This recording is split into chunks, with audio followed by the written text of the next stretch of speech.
Ак сууда балдар тапкан мамонттун баш сөөгү. Жергиликтүүлөр интернетке жайган сүрөттөр.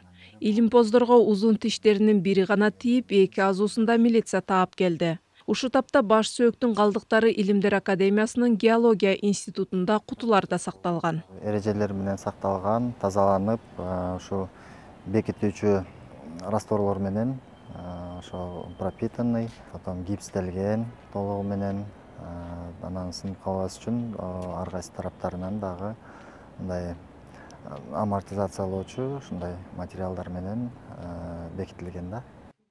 Табылган сөөк изилдене элек. Каражатта керектүү заттар да, адистер да жок. Изилдөөдөн мурда жасалчу жумуштар да башталган эмес. Изилдөөдөн мурун толугу менен тазалап, сынып, жаракат болгон жерлердин баарын бириктирип, калыбына келтирип алып туруп, анан биринчи изилдеп, анан изилдегенден кийин анан музейге койсок болот.